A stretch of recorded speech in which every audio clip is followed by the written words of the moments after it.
Hello, welcome to हमारे channel. अभी तक आपने हमारे चैनल को सब्सक्राइब नहीं किया है तो जरूर कर देना और मुझे कमेंट में बताते भी रहना कि आपको वीडियो कैसे लग रहे हैं। चलिए कहानी आगे देखते हैं। स्टबर्न केओस से कहता है कि तुम तो अभी कितने छोटे हो और तुम ड्यूअल कल्टीवेशन करना चाहते हो। तुम्हें पता भी है कि वो क्या होता है? हाँ, लेकिन ड्यूअल कल्टीवेशन में एक्सट्रीम प्लेजर मिलता है। डिसेंट कहता है कि और वो बहुत टायरिंग होता है। तो उन दोनों की बात सुन के ग्लूटन फॉक्स को यानी कि नेवले को कहता है कि तुमने सुना उन लोगों ने ऑलरेडी ये ट्राई भी कर लिया है। नेवला कहता है कि मेरे साथ ऐसा करने की सोचना भी मत। बेबी केओस जोर से कहता है कि तुम लोगों ने जो भी कहा उसमें से मुझे एक शब्द भी समझ में नहीं आया। अगर तुम लोग मुझ पे ऐसे ही हंसते रहोगे तो इसका अंजाम बहुत बुरा होगा। नेवला कहता है कि काम डाउन, मैं तुम्हें समझाता हूँ। मेरे पास एक बुक है जो तुम्हें सब कुछ समझने में हेल्प करेंगी। उस बुक में चित्रों के साथ लिखा था कि उसे कैसे करना है। नेवला कहता है कि देखा, इसे कहते हैं ड्यूअल कल्टीवेशन।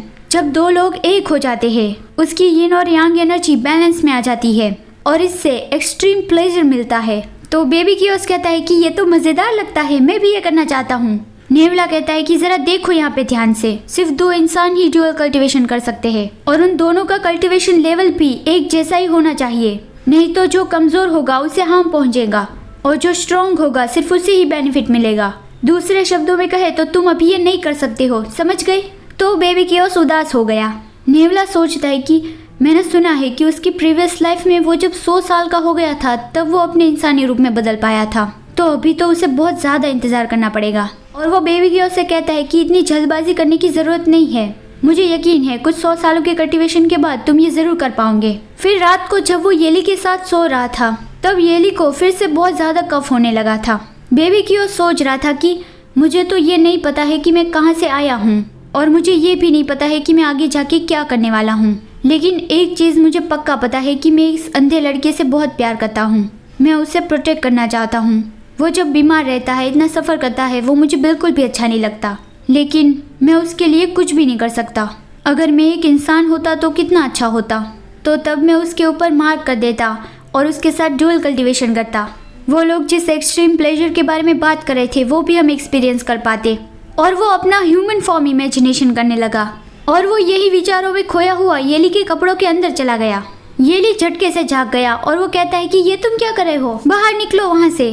और वो उसे बाहर निकालने की कोशिश करता है, लेकिन बेबी केओस उसका हाथ पकड़ लेता है। येली सोचता है कि उसे सच में कुछ भी नहीं पता, शायद उसने ये जानबूझ के नहीं किया होगा, मुझे उसे सिखाने की ज़रूरत है। और वो कहता है कि आयान, किसी की बॉडी पे ऐसे पार्ट्स होते हैं जिससे दूसरे लोगों को छूने की परमिशन नहीं होती है। लेकिन बेबी केओस कहने लगा कि आली, मेरे ऊपर पैट करो, मेरे कानों पे और मेरे हॉर्न्स पे रब करो। येली तो कुछ समझ नहीं पा रहा था कि ऐसा वो क्यों कर रहा है। बेबी केओस कहता है कि जल्दी करो। येली कहता है कि लेकिन मुझे याद है तुमने कहा था कि तुम्हारे कान और हॉर्न्स को मैं नहीं छू सकता। क्या तुमने आज बहुत ज़्यादा खा लिया है और तुम्हें अनकंफर्टेबल फील हो रहा है? मैं थोड़ी देर तुम्हारे टमी पे रब कर देता हूँ, ठीक है? और वो बेबी केओस पे बहुत जेंटली अपना हाथ फिराने लगा। बेबी केओस कहता है कि मुझे बहुत अच्छा फील हो रहा है। येली को नींद आ रही थी तो वो थोड़ी देर रुक गया, तो बेबी केओस जोर से कहता है कि रुको मत। येली कहता है कि तुम तो पूरे दिन बहुत ही लो स्पिरिट में थे, अभी तुम इतना ज़्यादा एनर्जेटिक क्यों बन गए? फिर सुबह येली को एक मीटिंग अटेंड करने जाना था और वो बेबी केओस से कहता है कि तुम मेरे साथ नहीं आ सकते, तुम ग्लूटन और बाकी सबके साथ खेलना। तो ये सुन के बेबी केओस तुरंत ही जंप लगा के उसके कंधे पे आ गया। येली कहता है कि इस बार तुम मेरे साथ नहीं आ सकते हो, मेरे मास्टर के कुछ फ्रेंड्स भी वहाँ पे आने वाले हैं, मुझे उसके सामने रिस्पेक्टफुली बिहेव करना होगा और अगर मैं तुम्हें वहाँ पे ले जाऊँगा तो मैं ये नहीं कर पाऊँगा। लेकिन बेबी केओस उस पर से नहीं हटता कि मुझे किसी की परवाह नहीं, जिसको आना है वो आए। वो येली के फेस पर लेक करने लगा तो फिर येली मान ही गया। वो साय करके कहता है कि तुम्हें सच में ये पता है कि मेरे दिल को कैसे पिघलाना है? फाइन, मैं तुम्हें मेरे कपड़ों में छुपा दूंगा, लेकिन तुम्हें वहाँ पे बहुत ही क्वाइट रहना होगा, जरा सी भी आवाज़ मत करना और ज़रा सा मिसबिहेव भी मत करना, समझ गई? तो बेबी केओस रोर करता है। फिर येली मीटिंग पे पहुंचा। येली वहाँ पे सबको ताओ धर्म के बारे में बता रहा था। अच्छे काम करना इतना मुश्किल नहीं है, अपनी इच्छाओं को पूरे करने के लिए हमें बुरे काम नहीं करने चाहिए। खुद हेवन जो बहुत ही स्ट्रॉन्ग था, उसके एविल काम की वजह से वो खुद भी मारा गया। जिन लोगों को भी हमारी मदद की ज़रूरत हो हमें उसकी मदद करनी चाहिए, हमें इस दुनिया की अच्छे से केयर करनी चाहिए। स्वर्ग और धरती बोल नहीं सकते हैं तो हम उसके मैसेंजर्स हैं। लोगों को हमारी ज़रूरत है, हम इस तरह से ही उसकी मदद कर सकते हैं। तो येली की ये बातें सुन के सभी लोग उससे बहुत ज़्यादा प्रभावित हो गए और कुछ लोग उससे सलाह मांगते हैं कि हमें तलवारबाजी के बारे में कुछ बताइए। और अभी से ही येली के आयान ने उसे अंदर से गुदगुदी करना स्टार्ट कर दिया था। तो येली मन में ही उससे रिक्वेस्ट करा था कि प्लीज रुक जाओ, और वो उसके सामने बैठे लोगों को तलवारबाजी के बारे में बता रहा था। और वो लोग भी येली की बातों में बहुत ज्यादा इंटरेस्ट दिखा रहे थे। वो उससे और ज्यादा पूछना चाहते थे और येली भी उसे बता रहा था, लेकिन येली बोलता बोलता रुक गया। वो फ्लिंच हो गया क्योंकि बेबी कियोस अब उसके लोअर क्लोथ में पहुंच गया था।